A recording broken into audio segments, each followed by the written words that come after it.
student, this is Vanshika and today we are going to continue our topic cell. तो चलिए video को शुरू करते हैं। वीडियो शुरू करने से पहले मेरे चैनल को सब्सक्राइब कर देना और बेल आइकन प्रेस कर देना जिससे मेरी वीडियो के आने वाली सभी नोटिफिकेशन सबसे पहले आपके पास पहुंचे। और अगर आपको इस वीडियो से रिलेटेड कोई भी क्वेरीज है तो आप मुझसे कमेंट सेक्शन में पूछ सकते हैं या फिर आप मेरे इंस्टाग्राम अकाउंट में मुझसे पर्सनली पूछ सकते हैं। तो आज हम शुरू करेंगे ड्यूटोप्लाज्मिक बॉडीज से। These are the non-living cytoplasmic inclusions which are not capable of growth or division. These include vacuoles, reserve food, excretory granules, secretory granules, and crystals of minerals. हम पहले देख लेते हैं कि vacuoles क्या होते हैं. Vacuoles are fluid-filled or solid-filled spaces in the cytoplasm. या तो इसमें solid-filled होता है या फिर fluid-filled होता है साइटोप्लाज्म के अंदर. These are covered by membrane called tonoplast. The fluid present in the vacuole called cell sap. Vacuole में जो fluid present होता है उसको हम cell sap बोलते हैं. It has several organic and inorganic substances. They include amino acids, proteins, esters, water-soluble pigments, waste material, and minerals dissolved in water. In amoeba, paramecium, etc., the vacuoles contain food and are called food vacuoles. इसमें amoeba paramecium में क्या होता है, vacuoles में food store होता है तो इस वजह से हम उसको फूड वैक्यूल्स भी बोल देते हैं. They are kinds of storage sacs. इसके बाद हम पढ़ लेते हैं कि ऑस्मो रेगुलेशन क्या होता है. तो the fresh water protozoa that is amoeba and that are present contractile vacuoles. They contract and expand, pumping out the excess of water along the waste material. This is called osmoregulation. इसके बाद हम पढ़ लेते हैं थोड़ा सा nucleus के बारे में. The nucleus control all the metabolic activity directly or indirectly as well as formation of various organelles by controlling the synthesis of proteins. Hence it is said as a cell without nucleus is without any future.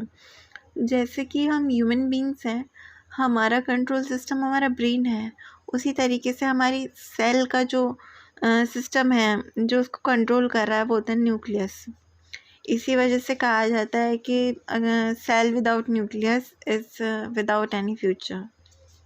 इसके बाद है genes are made up of complex chemicals substance called DNA.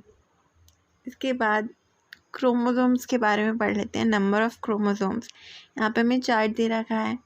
इनके मतलब उसके बारे में कितने chromosomes होते हैं और कितने पेयर होते हैं कौन कौन से एनिमल्स में. तो हम पढ़ लेते हैं कि क्रोमोसोम होता क्या है. The nucleus is concern with the formation of ribosomes. The chromatin reticulum condense into small and thick rod like structure called chromosome during cell division. These chromosomes bear the hereditary units called genes. तो ये होता है हमारा chromosomes. हमारा जो chromatin fibre होता है वो क्रोमोसोम्स में बन जाता है एक रॉड लाइक स्ट्रक्चर में. जब सेल डिवीज़न के टाइम पे क्रोमोसोम्स बन जाते हैं और जो कि एक मतलब हेरिडिटरी कैरी यूनिट है जो हम जीन्स बोलते हैं, जिसको एक कैरी करते हैं.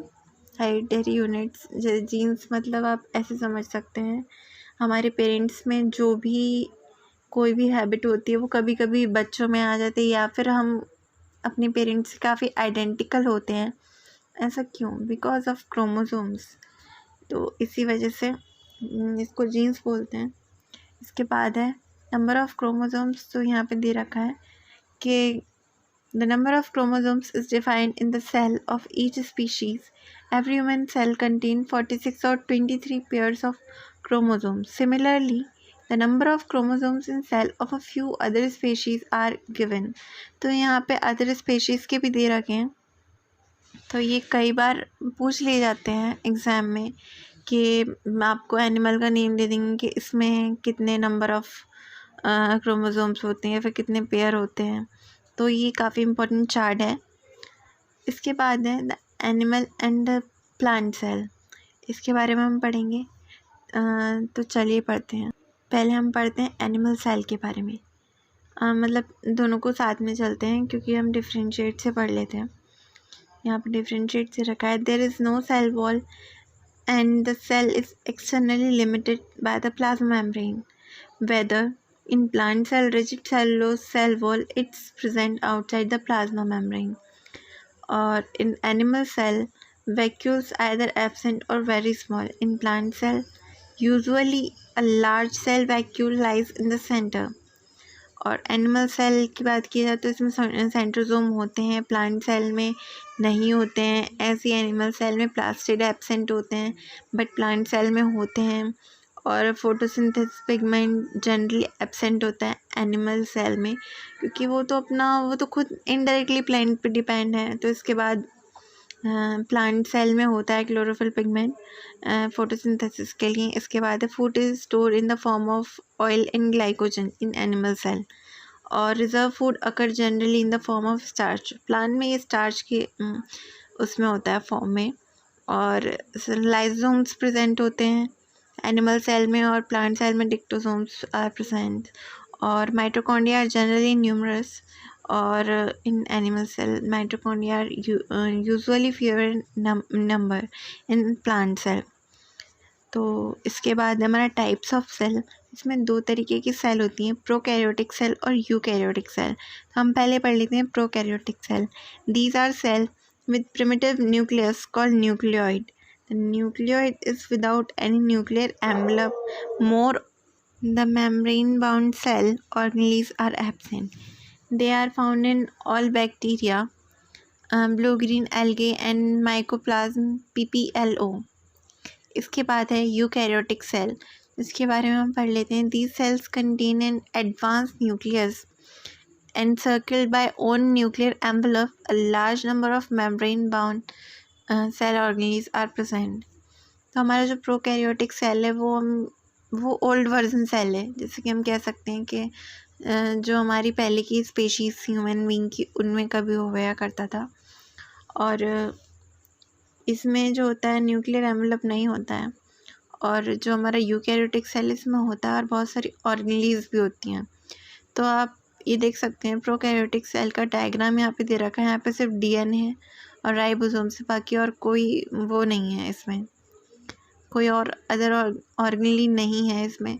बट अब जो सेल हैं वो एक कह सकते हैं कि एडवांस वर्जन है सेल का, उसमें हमें बहुत सारी ऑर्गेनेली देखने को मिलती हैं।